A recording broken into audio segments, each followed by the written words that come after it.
So, my dear friend, myself Susmita Ojha, welcome to smart e guide. আজ আমি তোমাদের start করছি পাইথনের কিছু ছোট ছোট প্রোগ্রাম। এন্ড জাস্ট প্রোগ্রাম বলা যায় না, কিন্তু সেগুলো প্রোগ্রামই, জাস্ট ক্যালকুলেশন, কিছু ডেটা টাইপ আর ভেরিয়েবলের ব্যাপার। এবার আগেই বলে নিই, ভেরিয়েবলটা বিশাল ব্যাপার নয়, কিংবা তোমরা এটাকে ভেবে নিও না যে ভেরিয়েবলটা কি রে বাবা।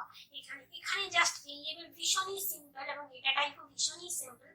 এখানে ভেরিয়েবল আমরা যেই লিখবো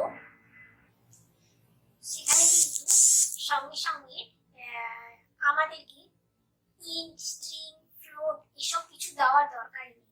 জাস্ট ভেরিয়েবল লিখবো এবং ডেটা টাইপ লিখে দেবো। এখানে আলাদা করে স্ট্রিং কিংবা ডেটা টাইপ লেখার দরকার নেই।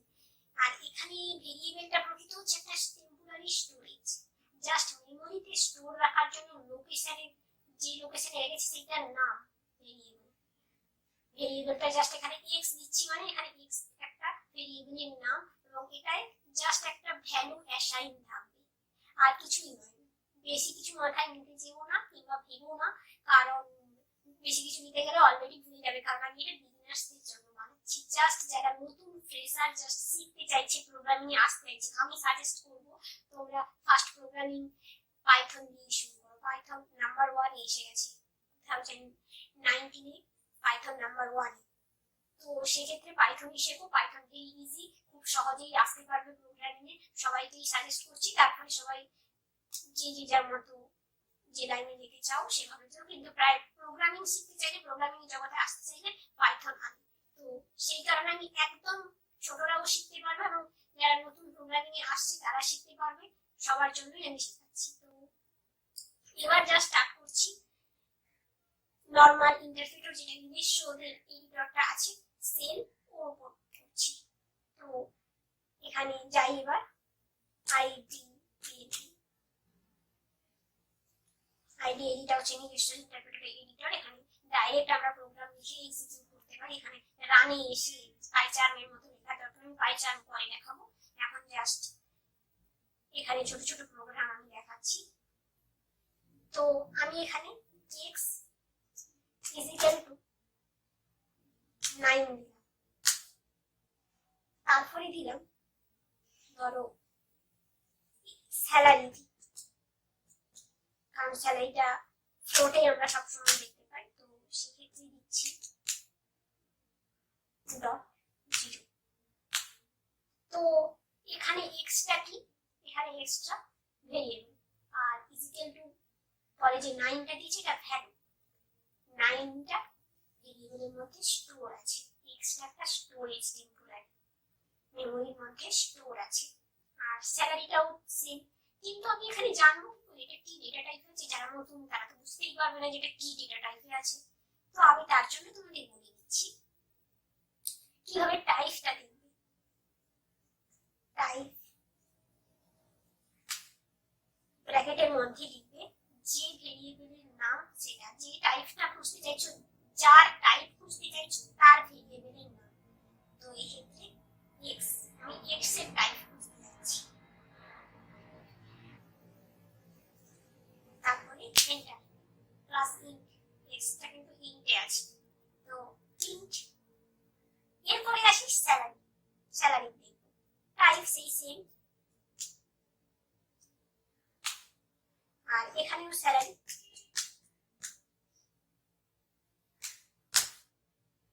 সরি,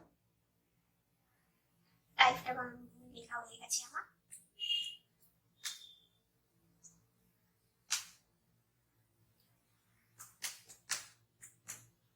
স্যালারি এটা ফ্লোটে আছে, যার ফলে ফ্লোট দেখাচ্ছি। এরপরে আমি আসি, তোমাদের একটা স্মল ক্যালকুলেশন দেখে আমি বুঝিয়ে দিচ্ছি।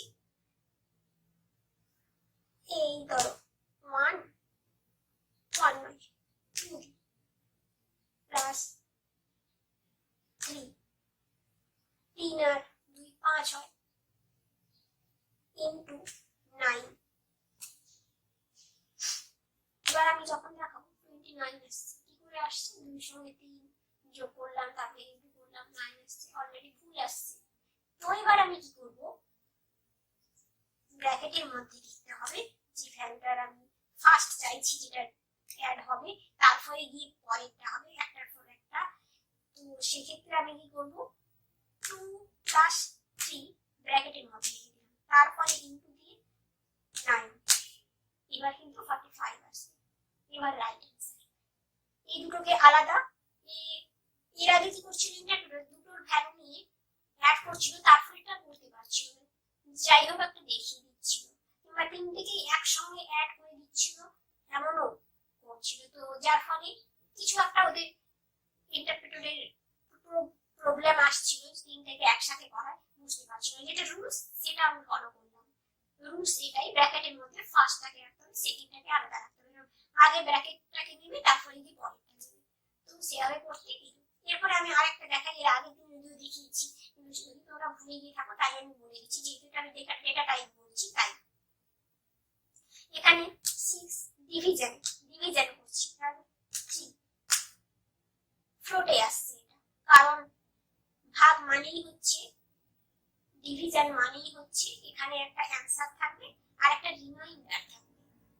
তো যার ফলে আমরা ডিভিশন মানেই ডট দিয়েই সব জায়গায় লেখা হয়, যেহেতু যদি রিমাইন্ডার থেকে যায়, এবং এখানে ইন্টারপ্রেটারেও তাই করা আছে। তো সেক্ষেত্রে আমি কি করব, 6 ডবল স্ল্যাশ দেব, ইন্টিজার চাইছি, আমি ইন্টিজার ভ্যালু চাইতে গেলে আমাকে ডবল স্ল্যাশ দিতে হবে ডিভিশনের সময়, দিলে গিয়ে পার্টিকুলার ইন্টিজার দেবে, তাহলে 12।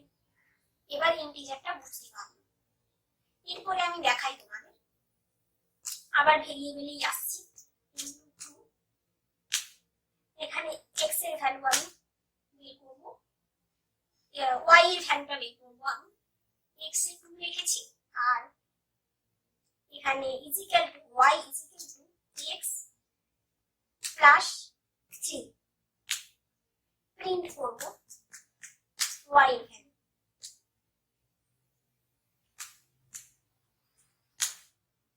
ভ্যালু। এখানে x এ 2 আছে, y তে কি আছে, x এর সেই ভ্যালুটা যেটা 2, অর্থাৎ x প্লাস 3 আমি অ্যাসাইন করে দিলাম আমার আলাদা করে, যার ফলে এখানে 5 দেখাবে। আমি এইভাবে মাইনাসিং করতে পারি। এবার আমি কি করছি, x এর ভ্যালু চেঞ্জ করে দিই, তাহলে কি একই দেখাবে, দেখা যাক।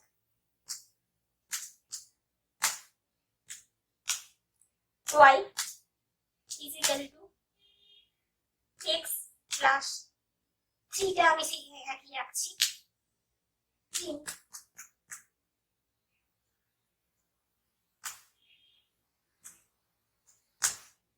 হ্যাঁ ফার্স্টে 2 ছিল, 2টা চেঞ্জ হয়ে গেল, ওই জায়গায় 9 ঢুকে গেল, তখন 9 এর ভ্যালু এখন আবার যদি আমি 2 দিই, আবার সেই জায়গায় আমি চেঞ্জ করতেই পারি, ভেরিয়েবলের ভ্যালু আমি চেঞ্জ করতেই পারি। তো এইভাবেই চলতে থাকে। এবার আমি একটু আলাদা ভাবে দেখাচ্ছি, আলাদা আলাদা করে ভ্যালু দিয়ে ডিভিশন কিংবা মাল্টিপ্লাই কিংবা অ্যাড করছি। তো a plus a is equal to 20, b is equal to 10, c তে কি থাকবে, is equal to a minus b এর ভ্যালু রাখবো আমি, আর প্রিন্ট করবো c তে। c তে তাহলে কি ভ্যালু আসবে, c তে কি প্রিন্ট হবে সেটা আমি দেখব। প্রিন্ট c 10, 20 থেকে 10 বাদ গেলে 10 থাকছে। তো এভাবে হলো, এভাবে আমরা অ্যাডও করতে পারি, একটাও না হয় দেখিয়ে দিচ্ছি, a প্লাস আমি চেঞ্জ করে দিব value, b plus b is equal to 20, এবার c তে আমি প্রিন্ট করব is equal to a plus b, print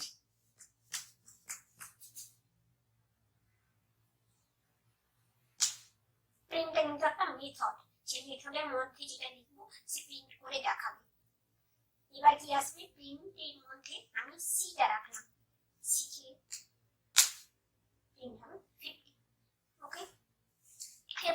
ম্যাজিকের মতো করে কিছু দেখাই, যেটা তোমরা খুব অবাক হয়ে যাবে, স্ট্রিংটার ব্যাপারটা একটু জানতে পারবে।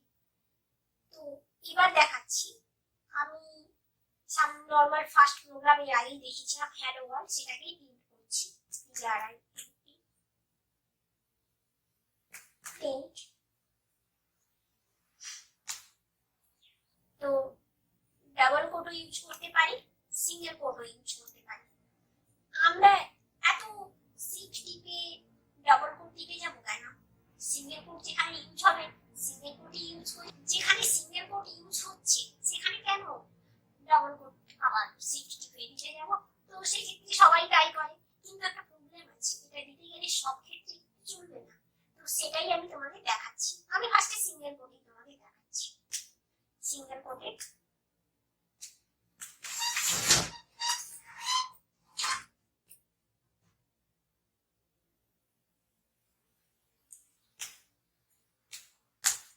হ্যালো ওয়ার্ল্ড প্রিন্ট, হ্যালো ওয়ার্ল্ডটা প্রিন্ট করে দিলাম। এখানে সিঙ্গেল কোটে লিখলাম, তাও কিন্তু প্রিন্ট করলো। এবার আমি আসি print,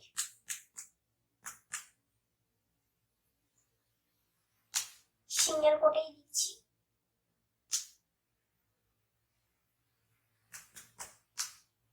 This is English MITA Susmita's. যেই আমি এস দিতে গেলাম অমনি ওটা ব্ল্যাক করে দিচ্ছি, কারণ স্ট্রিং বোঝানোর জন্য আমরা হয় সিঙ্গেল কোট নইলে ডাবল কোটের মধ্যে রাখবো। এক্ষেত্রে কেন ব্ল্যাক হয়ে যাচ্ছে?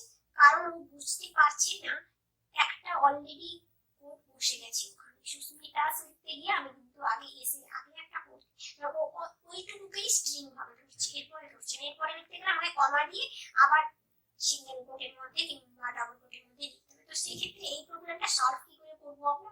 অনেক জায়গায় অনেক ক্ষেত্রেই এপোস্ট্রফি এস দিতেই হয়। তো সেক্ষেত্রে কি করবো? ডাবল কোট দিয়ে দেবো। আর আমি সবসময় প্রেফার করি ডাবল কোট দিয়েই লেখা, কারণ তাতে সুবিধাটা আমাদেরই হবে। কারণ কোনো জায়গায় কোনো প্রবলেম হলে আমরা সর্বক্ষেত্রে যাতেই ইউজ করি না কেন আমরা সিঙ্গেল কোটটাই ইউজ করি লেখার সময়, ডাবল কোট ইউজ করি খুবই কম। এবার এখানে যেহেতু প্রোগ্রাম লিখছি সেক্ষেত্রে একটা পুরো স্ট্রিং ভ্যালুকে বোঝানোর জন্য ডাবল কোটে রেখে দিয়ে বাকিটা ভেতরে আমরা যাই করি না কেন সেটা অলরেডি প্রিন্ট করবে, কারণ ডাবল কোটের মধ্যে তুমি যা রাখবে অলরেডি প্রিন্ট করবে। কিন্তু একটা জায়গায় সিঙ্গেল কোট বসে যাও মানে মাঝখানে আরো যদি দুই একবার আমরা সিঙ্গেল কোট ইউজ করি সেটা আবার কাজ করবে না, সেই জায়গায় প্রবলেম হবে। তো আমি তোমাদের প্রেফার করব তোমরা ডাবল কোট দিয়ে দিও, এক্ষেত্রে কিন্তু লিখতে পারবে। আর এই যে সবুজ এসে গেছে মানে এসে গেছে মানে অলরেডি আমরা এবার প্রিন্ট করতে পারবো। এবার সুস্মিতাস ল্যাপটপ,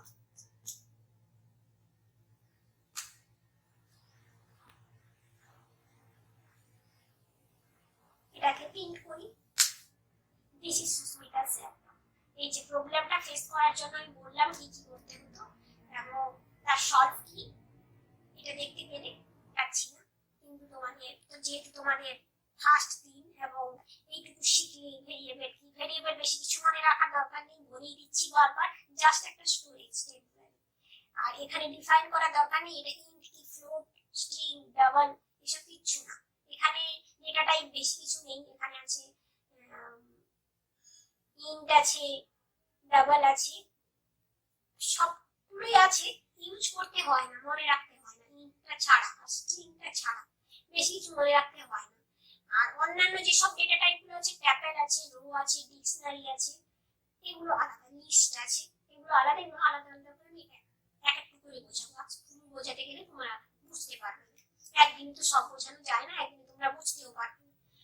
যার ফলে এইটুকুই যথেষ্ট। এইটুকু আজকে তোমরা ভালো করে মনে রাখবে, এইভাবে ক্যালকুলেশন গুলো করবে পরপর। আর যদি বেশি কিছু জানার আছে, কিছু জানতে চাইছি, তাহলে আমি কমেন্ট সেকশনে লিখবে।